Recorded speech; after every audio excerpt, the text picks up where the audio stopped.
Is your confidence taking any kind of hit the last couple games, or where's your mental state at right now? I don't think it has. I think it's more like there's no worry really. It's just trying to figure out what's best, and I mean there's obvious things we can correct right away, but there are things right now. It feels like the game is going fast somehow. It feels like the game has like as we got better as a team, and as we got all of us got better individually as well. It's like the opponents have stepped up in some ways defensively, and I feel in a way that the game feels fast right now. So we're gonna catch up on it, of course, but it's on us to see how quick. Victor, a lot happened in the last couple of seconds of the game. You got the ball back, had a chance with free throws, etc., and you were not out there. How hard was that for you not to be a part of that? Obviously, very hard.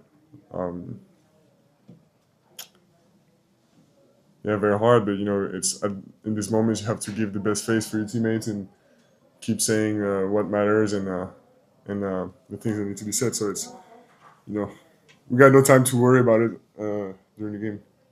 Hey Wendy, when the game feels fast, how do you reset? Is that something that's internal, or do you talk to somebody? Yeah, you need to obviously watch film and study the game, but at times during the game you need to reset. It's harder. It's easier said than done because when you're in the game, it's so intense that sometimes you just don't think about it. But I think it comes with maturity and experience, anticipating. Personally, I haven't seen this kind of defense from teams. So we need to adapt as a collective, and it was obviously our defense was bad against Phoenix as well, but in the Phoenix game it was the case as well. We got stalled out sometimes, so it's we're learning. We're gonna learn. I know that you feel you entered this season better than you were last season, better than the previous season. Mm-hmm. Now you're facing a new challenge. Does it feel like a video game sometimes that every time you go up a Of level, course. there's Mm-hmm. new ways to get you in? Yeah, for sure. I think it's called level scaling in video Right. games. Thank you. Is that am I right? So How does that feel?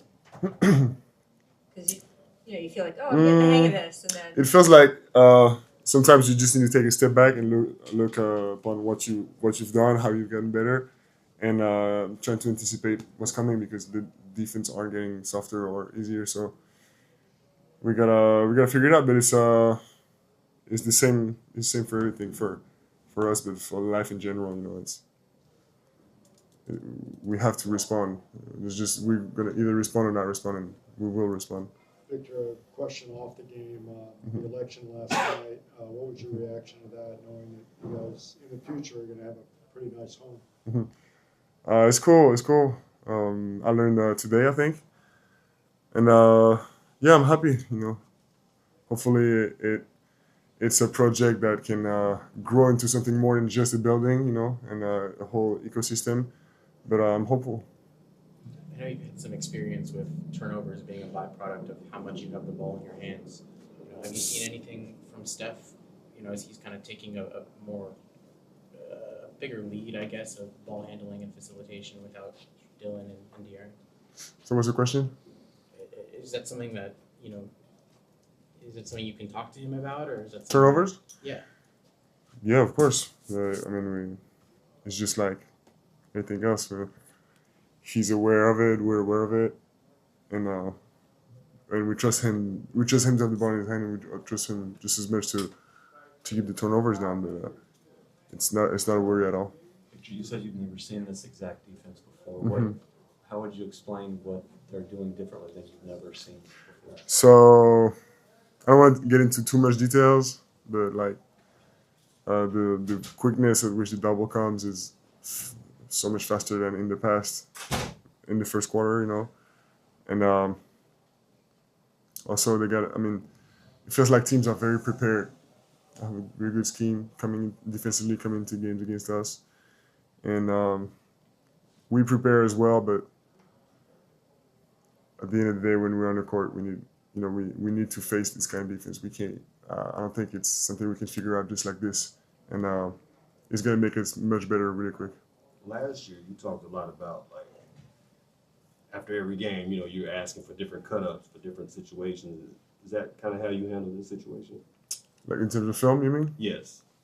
Yeah, of course. I mean, one of my first thoughts, especially after losses, is we don't take the plane tonight, but if we got a plane ride, back home, I'm asking for whatever film is gonna help me be best for next game, and I'm trusting the coaching staff at that because they're doing a great job at it. But it's one of my first reflexes. There was one play Mitch talked about where you put your shoulder into, I think it was Roy or Marcus, and there was a foul call on them.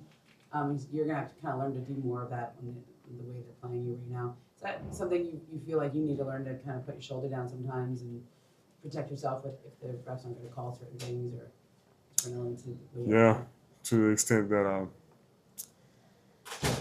I can, of course, because I still picked up a bunch of offensive fouls, but it's I'd rather err on that side, even though not to the extent of getting ejected, but yeah, of course I want to do as much of this as I can. With momentum, it's a little easier. Is that kind of in your nature though to play like that, to put your shoulder down? Yeah, of course. It's I just need to be put in the situation where I can do that, and at some point they're gonna back up, and there's gonna be other options available. Last one in English. Yeah, I want to know, like, in real time, how are you trying to navigate the different ways that are defending you while also dealing with foul trouble? That's the hardest thing. I don't think it's something you can. It's hard because there's no practice really for that. It's like you need to spend time on the court. You need to face this kind of defense to really learn it. And as much as you can watch film and practice and talk about it, it comes down to each individual effort on the court to recognizing that. So I don't know. I think we have to face that and play minutes together facing this, and I'm not worried about like missing out on things I could do to fix that because it's the natural course of things. Of course, I'm going to do what I can, but I'm not stressing over it. Couple in French. Bonsoir Victor. Salut. Vous avez passé 8 mois sans jouer et là vous êtes à 7 matchs en 2 semaines. Mhm. Est-ce que vous pouvez donner un peu votre niveau d'énergie quand vous avez commencé la saison il y a 2 semaines et où est-ce qu'il est aujourd'hui? Je pense après 5-6 matchs, c'était un peu dur comme tout le monde. Juste de reprendre ce rythme. On va avec 7 matchs en 2 semaines quand même. Mais là, ça va, on a eu quelques jours. C'était un peu plus light l'emploi du temps récemment, donc ça va. Vous On perso, repart de vous plus fort. sentez, ça va. Il n'y a pas le contre-coup un peu de... Bah si, il y a eu un petit peu, ouais. Après 5-6 matchs. Il y a eu un petit peu, ouais. Mais c'est passé. C'est ça l'avantage quand on habitue le corps à jouer 3-4 matchs par semaine, après on récupère vite. Victor, depuis les tribunes, le match il était très, très haché, on a l'impression que c'était très difficile d'avoir du rythme. Ouais. Est-ce que vous avez pris du plaisir, au-delà du score évidemment, est-ce que vous avez pris du plaisir à jouer ce match? Il y a eu, je crois, 66 coups de sifflet. Wow. C'est compliqué de trouver son rythme. On a 3 éjections. 3 éjections.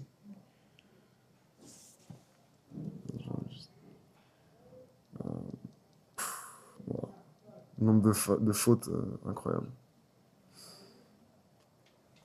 Ouais, bien sûr, j'ai pris du plaisir. Certains moments plus que d'autres, mais ce qui est bien, c'est qu'il n'y a eu aucun moment où on sentait qu'on galérait ou qu'on n'arrivait pas à mettre la balle dans le panier. Donc ouais, on a quand même pris du plaisir, mais ce qui est sûr, c'est qu'on ne mérite pas la victoire ce soir. Thanks, Vic.